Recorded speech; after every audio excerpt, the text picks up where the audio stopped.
Hello, hello, and welcome. It is day 13, and we are continuing to move along the chain, moving from top to bottom, so that we can take better care of ourselves to enhance our wellness along this journey together. So let us start with 3 centering breaths. Feel free to close your eyes and notice how you're sitting in your chair. If you can make any adjustments so that you are more upright, please do. You can shift the legs, lengthen your spine, let your shoulders drop, shoulder blades melt down your back as your neck lengthens. And now let us breathe, inhaling through the nose, opening the mouth to exhale. In breath, and slowly release out.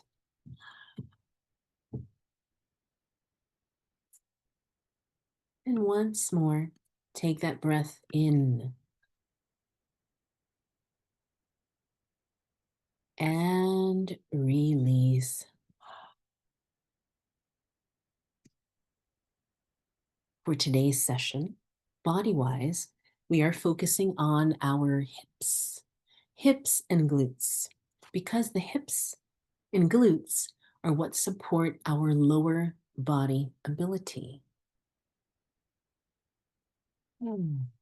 So let's connect with our hips, connect with our glutes. If you have activity there, if you have activation there. Did you know that tight hips and weak glutes affect our overall posture? They affect our balance and our daily movement. So we're going to explore these a little bit more and then go through some simple exercises that we can do in our chair, when we're online on the computer, when we're driving in a car or a passenger in the car. Tight hips pull you out of alignment. So when the hip flexors, that's the front. When you take your hands, touch your hip bones, and then it's the crease. It's actually when you sit, your thighs are parallel with the floor. And right in there, that bend, that's your hip flexor. Hip flexors, when they're tight from sitting a lot, they tilt the pelvis forward. So the hips tilt forward. This causes your lower back to arch, and this affects your posture. So you might feel stiffness, you might experience lower back pain, or slouching without even realizing it. And this is something that I share often, that I need to be conscious of. So my invitation to you is to be more conscious this coming week about your hips, pelvis positioning, and any sensations, lower back posture. Weak glutes means that you have less support. So your glutes, that's your butt, right? Your glutes help to stabilize your hips, your pelvis, and your spine. So if you think, I'm going like this, but think of your hips, and then below the hips are your glutes. But if they're not stable, then your hips and pelvis and your spine, which are all connected, are not stable as well, right? When they're weak, then other muscles like your back or the knees have to take over to help stabilize, which leads to imbalances, poor movement, and risk for injury. So this affects our balance. When the hips are tight, it affects the range of motion. If you have weak glutes, then balancing on one leg is harder. Then someone says, why would I have to balance on one leg? Think about daily activity. Putting on socks. When you're putting on socks, you have to shift your weight to one leg, and there is one moment when you have to lift that one leg up.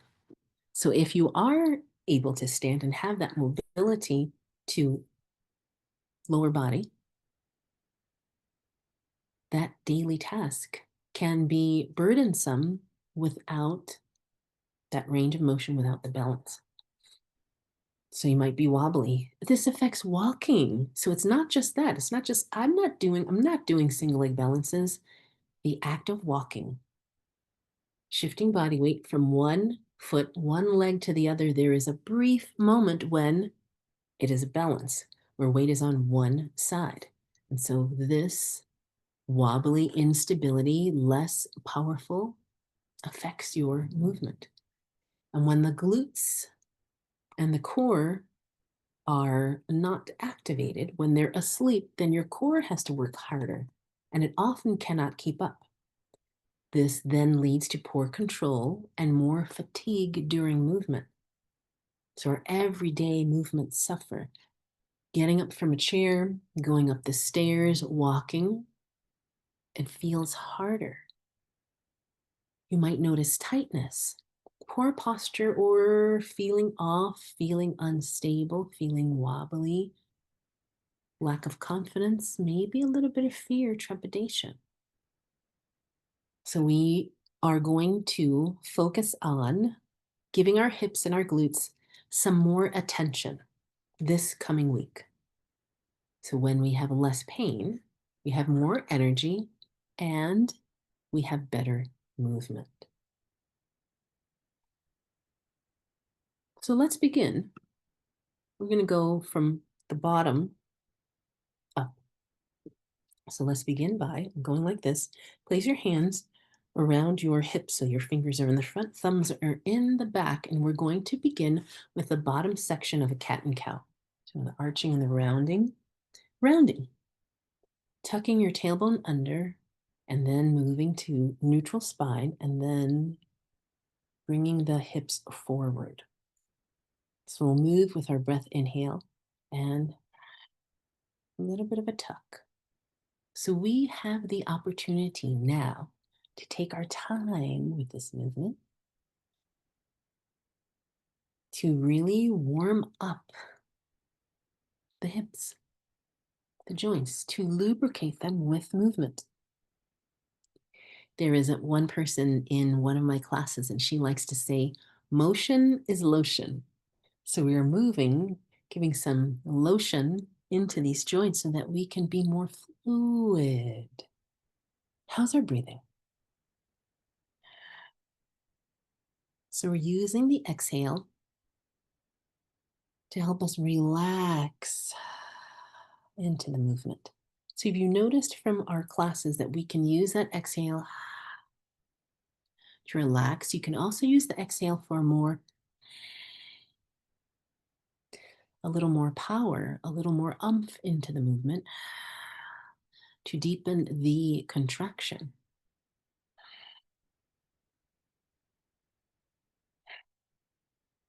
And because we have plenty of time and we are going to do this again, focusing in on this area, we're going to use every repetition to help us to really get into the movements. So I'm exaggerating so you can see that I lift and then I round.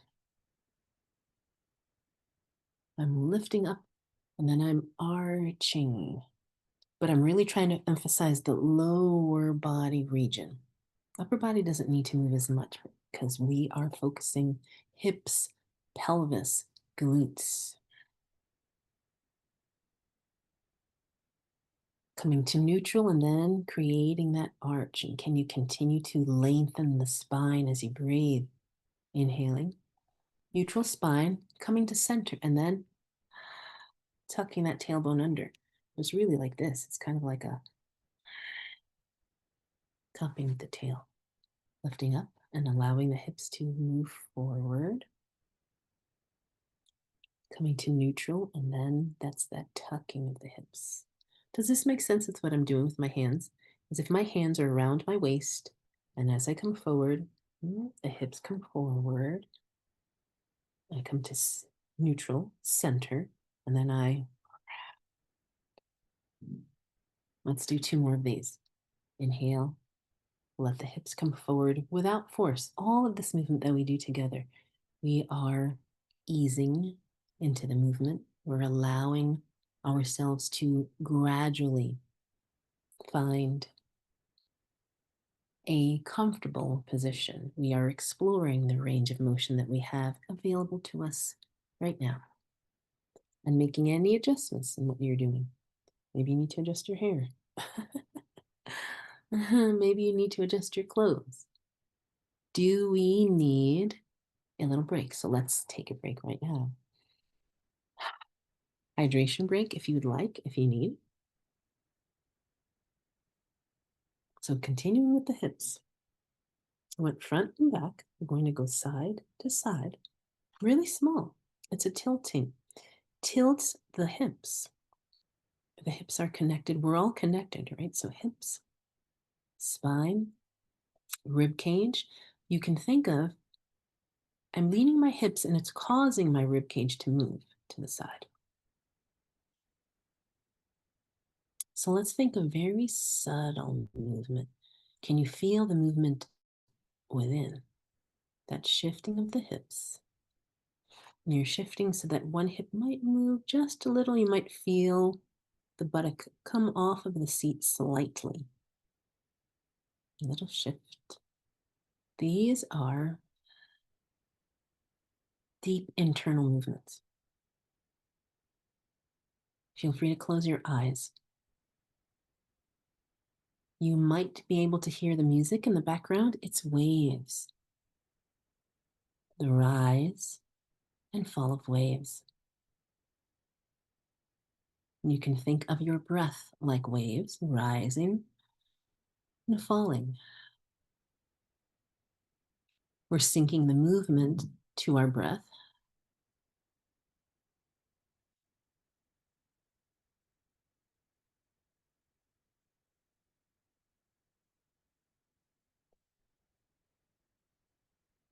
And as you continue to rock, as you continue to sway,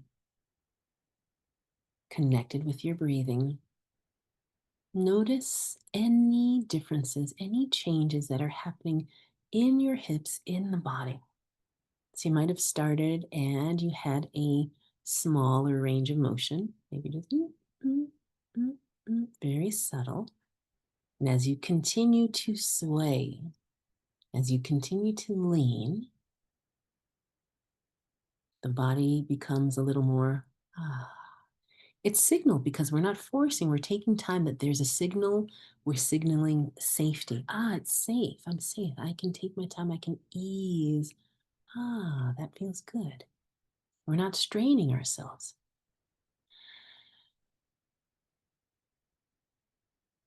Yes, so this is different movement. If you haven't done this before, it might seem awkward. As anything, when you start something new, you have never done it before, it's unfamiliar, you have no reference point, no comparison, it's going to feel weird. Yes, weird, like, wow, that feels weird. I don't know. Am I doing this right? I don't know about this. You are doing it right. Yeah. Let's do one more set, right side and left, and come to center. Take a little pause. Notice how you feel. Is there anything that's going on in your body from having done that? Maybe you feel a little, something. You might feel some sensation in the hip. How does your lower back feel? Do you need to do anything? You can use your hands and give yourself a little shiatsu massage, like tapping. Maybe you tap in the back. You can tap your hip. You can take your hands and you can massage. Do any of you make bread from scratch or make cookies where you knead the dough or you're kneading the dough?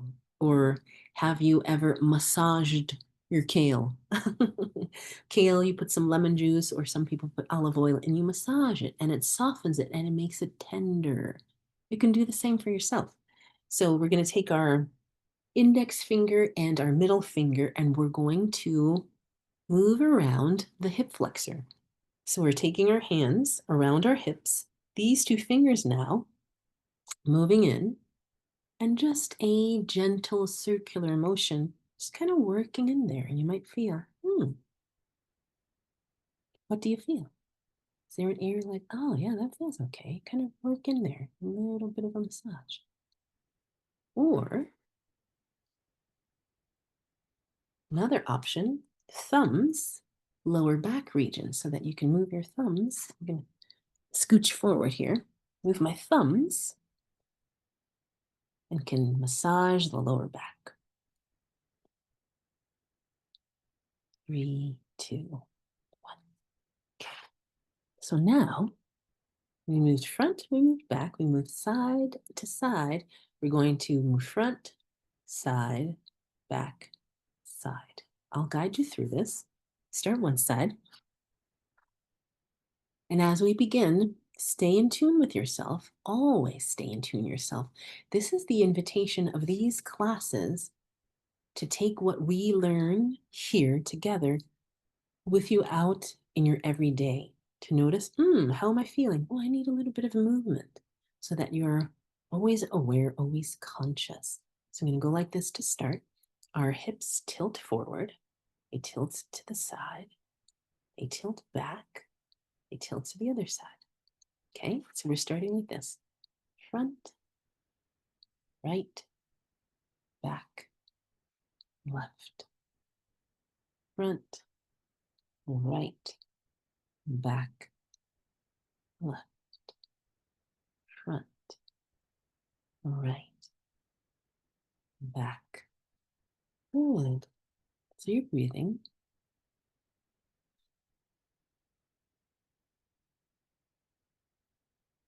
And now we're going to smooth out the movement. So you'll see now I'm making this a little bit rounder. I'm allowing my whole body to move along with this. Body circles, hip circles, body circles. Chest comes forward, ribs move to the side. We round as the hips move. And we are giving ourselves the opportunity to take our time with this movement. And a word that I like to use is articulate. Can we be articulate, or can we articulate the movement when we come forward, come to side, back, and side, and then connecting the parts in between so that the circle is as round, as smooth as we can make it. Whenever you need a break, take a break. Yes, absolutely. You don't need to continue. And all of our talk with range of motion, whichever body part we're working on, never a need to go to full maximum range of motion. We start small, and as the body feels comfortable, if and when you feel comfortable, then you can make your movements bigger and you can explore. So I'm doing a little change that I'm using all of my body. Rounding. And one more. Nice full circle, and then come to center. Breathing in, breathing out, and noticing, how do you feel? Do a little check-in. Is there any tightness? Is there any discomfort? Are there any adjustments you need to make? Maybe you had a pillow and you readjust the pillow. Do you need to readjust your pants or your shorts, your hair? This is a great chance to hydrate, right? Hydration is always important for us.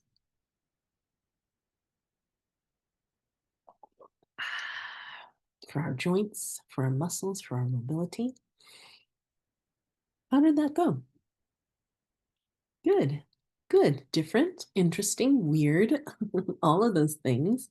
And the more you do this, the better you'll feel. So now notice, because you did that front and back, side, side, and circle, now that you're seated, notice where your tailbone is.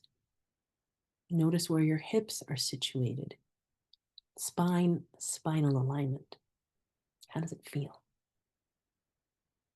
For me personally, I now feel like, oh, when I sit up, it feels better. I feel a little more engagement. So it's talking about, you all know I said that I have a tendency to slump in the lower back area.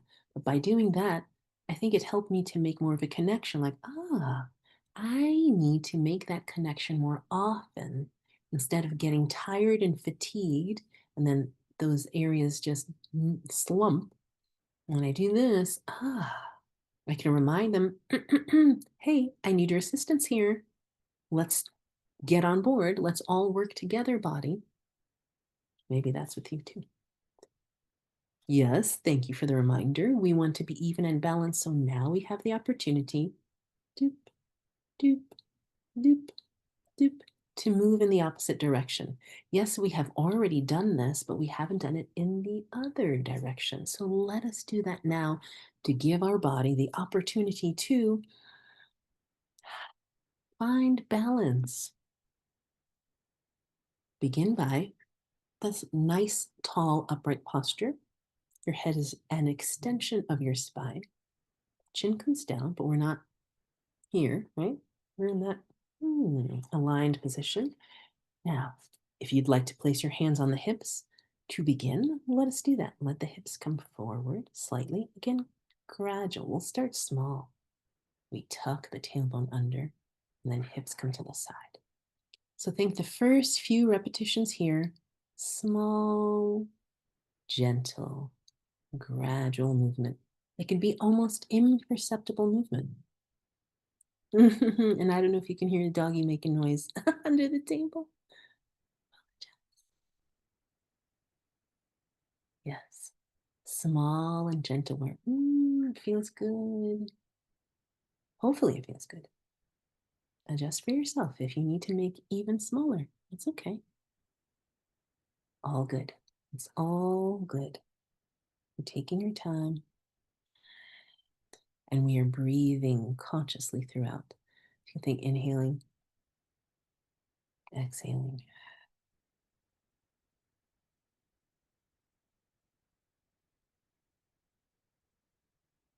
Linking the movements together so that you're isolating that circle into the hips if you have muscular activation in that area, feeling tone that you can activate. Then, as you continue, allow your body. So, I'm closing my eyes. Allow yourself to relax. Give yourself permission to relax as you continue to circle. And when you close your eyes, we take away our visibility. So, we're not going by look. Instead, we're going by feel. Can you feel the circle that you're making? Is it a round circle or is it a little jagged? Is it a little rough? Can you notice the areas, feel the sensations where it's smooth and not? And when you can feel those areas, or maybe another thing is you can feel like, oh, I feel a little maybe tightness in a certain area. Maybe I feel a little stickiness. Are there any other descriptives that you would share? Use? With the eyes closed, give yourself the opportunity to really work through those areas. And I've used that analogy before. It's like ironing your clothes, ironing out the wrinkles, ironing out the kinks. That's what we're doing with these circles. We're ironing, we're taking our time. We usually never, these are not common exercises that you do every day, and we never take this amount of time to just really get into these areas. So, this is great. I congratulate you and I commend you for taking the time. Yes. Thank you for sharing that. This is hard. Not necessarily physically hard, but mentally hard. We're ready. We always want to go, go, go. So to go slow and to keep doing things over and over again. Yeah, if you're not used to it, it's hard. This is the practice. Moving, taking care of our body, breathing deeply, conscious, conscious movement, conscious breathing. So I really like the word conscious. We also use mindful movement, mindfully breathing, or another powerful word is intentional. We're being very intentional with our movement. We are not going on autopilot. No, no, no. We are in charge. We are paying attention. And we are reaping the benefits of that. That's so good. Really, really good. So, are there any other adjustments that you need to make? Maybe you feel like, oh, I can do So if the hips, I should have said this sooner, if we're not able to move our hips, then use your upper body. So circling the whole entire body, the hips are getting attention as well. Let's do one more. Big, round, perfect, beautiful. Come to center, sit up tall. Take a moment here to pause, breathe, and notice how you feel. Notice what is going on in your body, what you are experiencing in your body. And to wrap this up, we're going to do this all together, but less repetition in this amount of time. So sit up tall. If you have hip function to move them around, great. If not, then we'll do upper body section. Okay, so adjustments, whatever is needed for you. Hydration if needed. And we'll begin. Hips come forward, hips come back. Or allow the chest to come forward, which will naturally create a little bit of a tilt in the hips, and then it comes back. Either one, exploring. As we breathe in, we breathe out. Breathing in, breathing out. Lifting up, and we're leaning from side to side. Can you feel the hips move? You can shift and shift. You can think of shifting so that the entire rib cage shifts from one side to the other side. Shifting from one side to the other side. And now we're going to put it together. Let's go front, right, back, left, and confront. And we're using our breath. Round and smooth. Feel free to close the eyes. Round and smooth. Come to center. Lift up nice and tall. Inhale. And then we move the opposite way. Front, left, back, right, front, left, back, right, front, left, back. Last one. Left. And as you finish, lift yourself up tall and notice how you feel. Thank you all so much for joining me today. And thank you for taking the time to take care of your hips and pelvis. Have a wonderful rest of your day and continue taking care of yourself, breathing deeply and noticing, being mindful of what you are experiencing and taking bits, pieces of what you've learned thus far in our wellness journey together and implement them so that you can feel even better in whatever it is that you're doing in your day. Okay? Thank you. Thank you.